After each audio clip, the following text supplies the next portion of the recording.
The question of who the Antichrist is has fascinated, puzzled, and at times alarmed Christians and non-Christians alike. Yet, the truth is, no one on earth currently knows for certain who the Antichrist is, or even if he is already here. The Bible makes it clear that the identity of the Antichrist will not be revealed until God's appointed time.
Here goes. I want to share with you, I was praying on Sunday saying, God, please tell me how it's going to happen. And I hope I've got the word. But first of all, I want to say without question, Trump is going to win the election.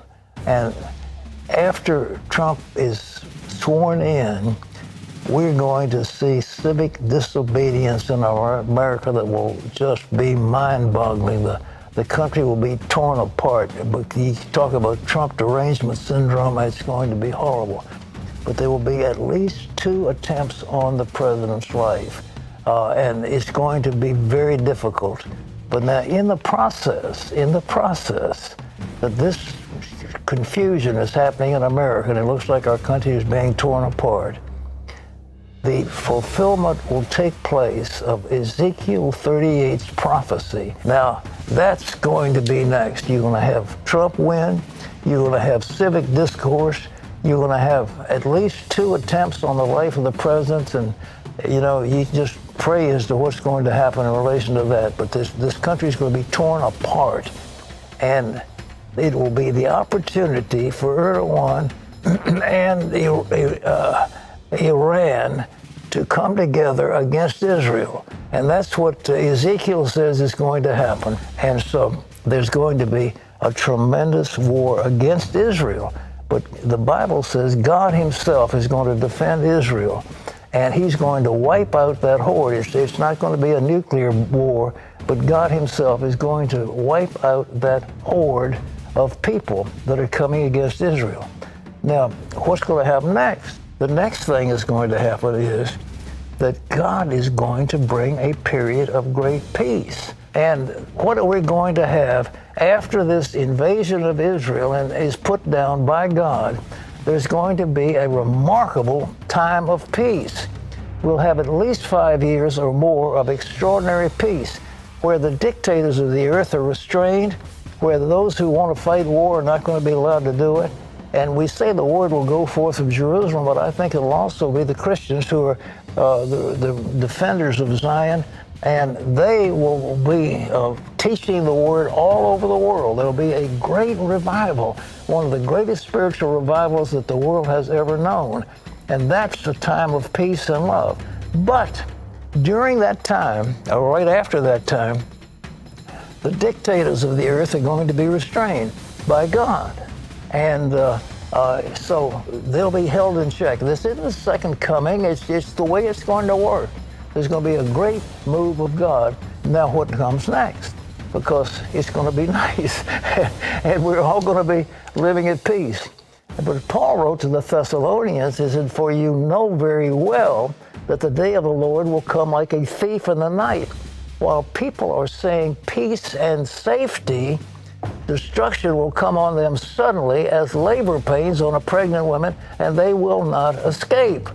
So when that time of peace comes on, and when it's all coming to an end, it's a few years, then there's going to be a great tribulation.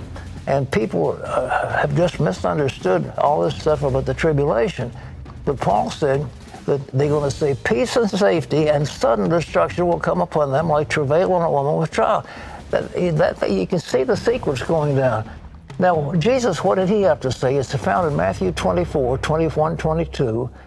For he said, then there will be great distress unequaled from the beginning of the world until now, and never to be equal today.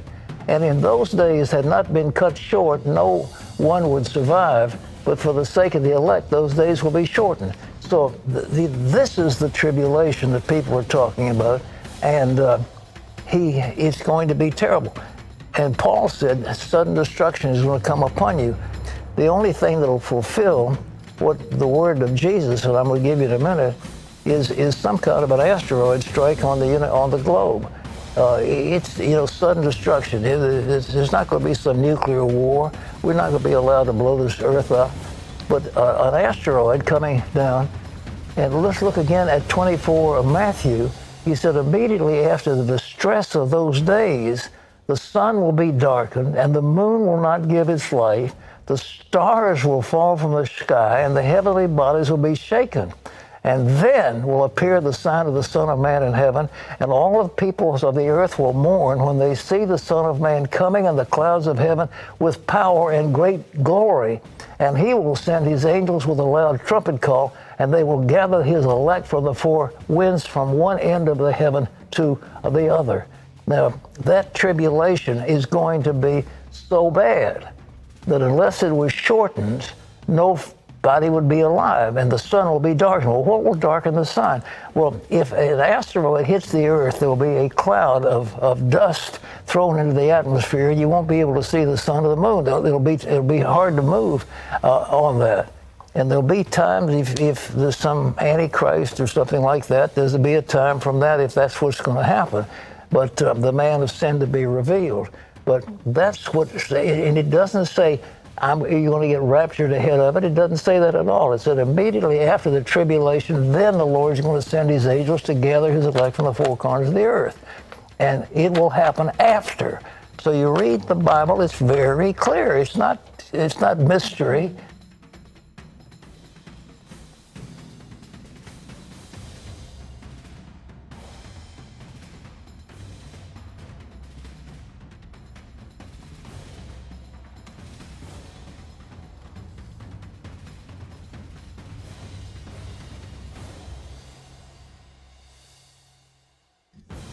Well, it is an absolute honor to be here. A couple of folks had to leave, but I definitely want to thank Minister Nuftali Bennett for being here, the Deputy Defense Minister who spoke, the Deputy Mayor of Jerusalem. Thank you, sir, for being here.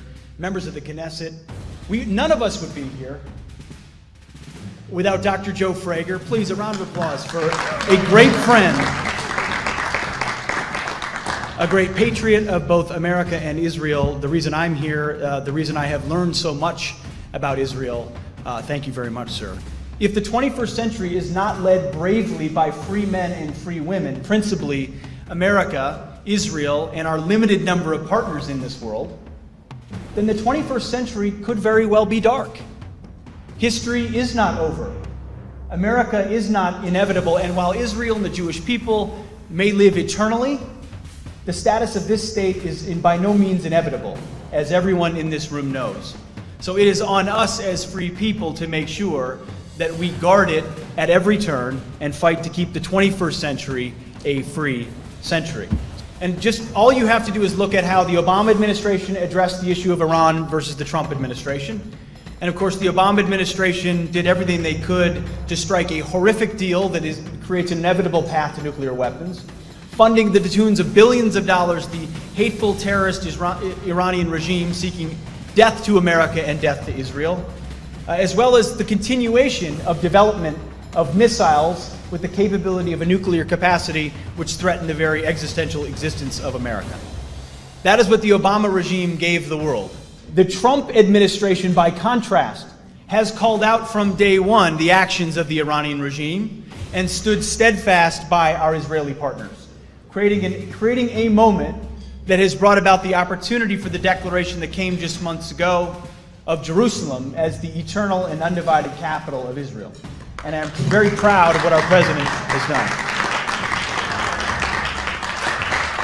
And what I love about this group is the eternal optimism in the belief of the Jewish people, of the scripture, of this land, and the understanding that for years, if not this year in Jerusalem, then next year in Jerusalem, but we are here in Jerusalem.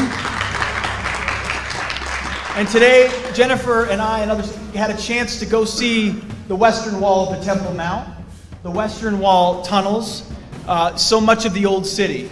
And as you stand there, you can't help but behold the miracle before you. And it got me thinking about another miracle that I hope all of you don't see too far away. Because 1917 was a miracle, 1948 was a miracle, 1967 was a miracle, 2017, the declaration of Jerusalem as the capital was a miracle, and there's no reason why the miracle of the reestablishment of the temple on the Temple Mount is not possible.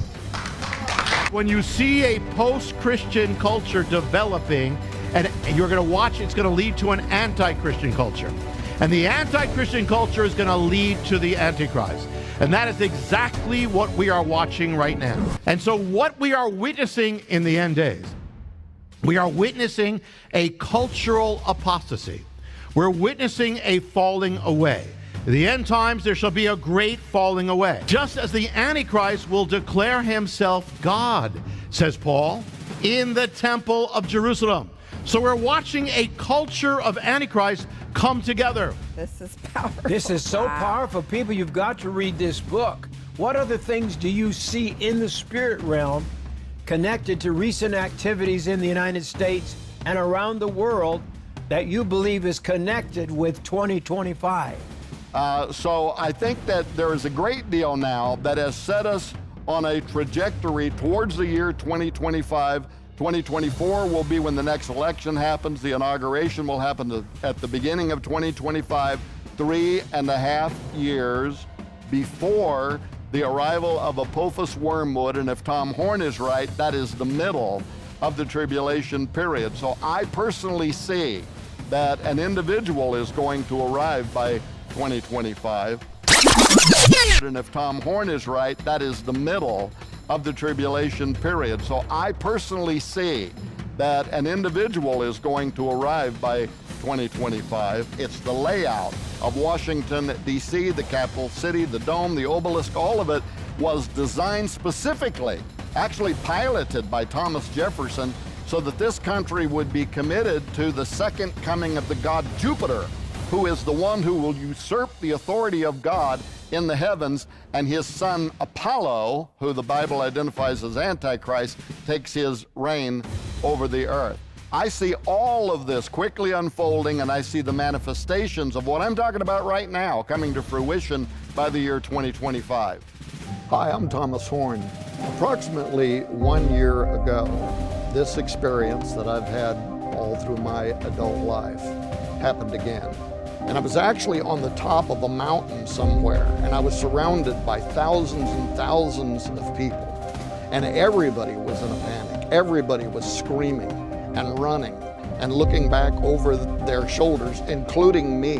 And that part of the vision for me was the most frightening and the most real, because so far as my mind was concerned at the time, it was actually happening. And I remember turning and looking back over my shoulder, and I could see this giant burning mountain that was coming through the atmosphere, breaking apart as it raced towards the surface of the earth. As the waters of the Pacific Ocean, where this stone, this massive burning stone fell, were boiling, and the aerosol that was coming up off of this water moved up into the upper atmosphere, and a whole series of hurricanes started moving across the hemispheres of the earth. And then a second very large part of this stone that had broke off of it, evidently, as it entered into the atmosphere, impacted the earth and ignited a series of volcanoes. And all of this material was being blown up into the upper atmosphere and getting caught in the jet stream and was moving around the earth, and very soon, within a period of days, darkening out much of the sun and the moon and the stars. And then I woke up.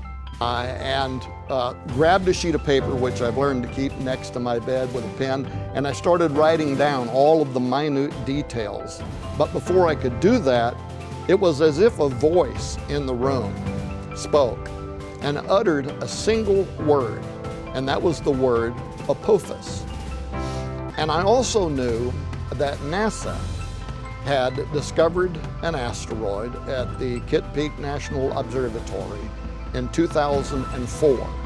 And at the time, they named it Apophis after this Egyptian god of destruction.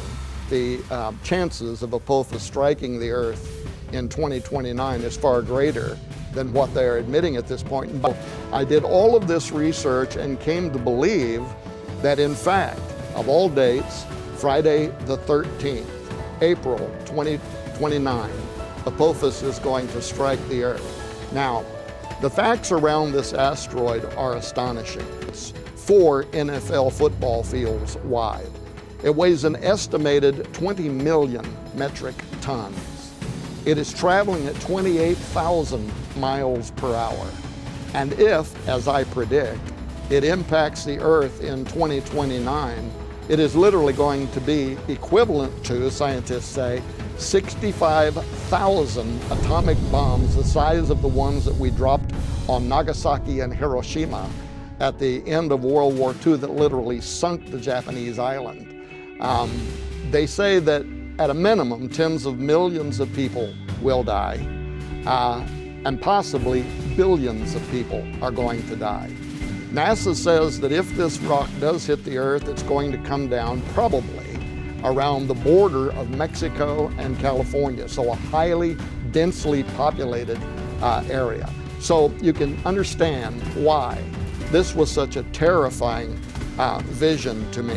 However, when Luke speaks of the signs and the asteroids, when the book of Revelation talks about what will happen in chapter 8, when this mighty rock called wormwood, which is what I believe this is, falls upon the planet, it all precedes a moment in which believers are to look up and lift up their heads because their redemption is drawing nigh. It is a message about the imminency of the second coming of Jesus Christ. And if you are a rapture believer, then of course you know that you're not appointed unto wrath, and you probably won't even be here when this event happens, but it is coming.